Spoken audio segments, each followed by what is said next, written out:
సాధారణంగా రైతులు తమ వ్యవసాయ భూముల్లో వరి, మొక్కజొన్న, పత్తి, గోధుమలతో పాటు కూరగాయలను పండిస్తుంటారు. అయితే ఓ రైతు మాత్రం తన పొలం నిండా 500 నోట్లతో విత్తనాలు నాటాడు. దీనికి సంబంధించిన వీడియో ప్రస్తుతం సోషల్ మీడియాలో తెగ వైరల్ అవుతుంది. ఇంతకీ పొలంలో రైతు 500 నోట్లు ఎందుకు నాటాడు? దీని వెనుకున్న కారణం ఏంటి? పొలంలో 500 నోట్లు నాటితే చెట్లు వస్తాయా?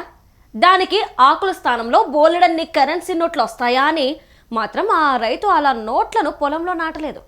మరి దేనికి ఇదంతా చేశాడు? వినూత్నంగా తన పొలంలో 500 నోట్లను నాటిన రైతు తన బాధను వ్యక్తం చేయడానికి ఇదంతా చేశాడు. వివరాల్లోకి వెళితే మల్లారం బవారీ అనే రైతు రాజస్థాన్లోని నాగౌర్ జిల్లా డియోరియా జతన్ గ్రామంలో ఉంటున్నాడు.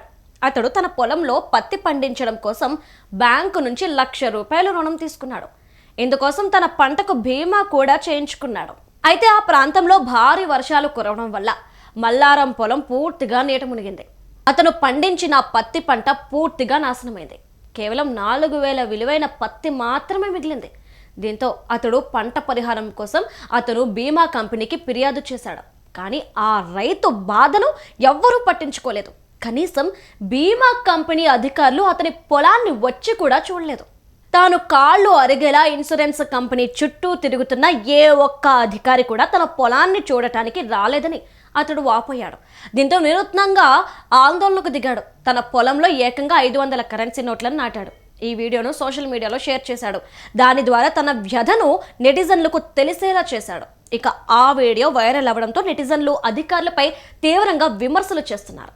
ఆ రైతు బీమా పంటకు పరిహారం చెల్లించాలని డిమాండ్ చేస్తున్నారు. రైతు సంక్షేమమే ముందు అని గొప్పలు చెప్పుకునే ప్రభుత్వాలు, బీమా సంస్థలు ఇలాంటి సమయంలో అన్నదాతలకు అండగా నిలబడకపోతే ఏం ప్రయోజనమని కొందరు నెటిజన్లు ఫైర్ అవుతున్నారు. అయితే పంటలను వేయడం వేరు, వాటిని కోతకు వచ్చే వరకు కాపాడుకోవడం వేరు. వర్షం పడకపోయినా కాస్త ఎక్కువ పడితే భారీ వర్షాలకు పంటలు మొత్తం నీళ్ల పాలవుతాయి. అప్పుడు వాళ్ళు 6 గాలం కష్టపడిందంతా కన్నీళ్లగా మిగులుతుంది. కాబట్టి 6 గాలం కష్టపడే అన్నదాతల పట్ల కాస్త సానుభూతితో వ్యవహరించాల్సిన అవసరం ఉంటుంది. అప్పుడు రైతు మరోసారి పంట పండించడానికి ముందుకొస్తాడు. మన కడుపు నిండుతుంది.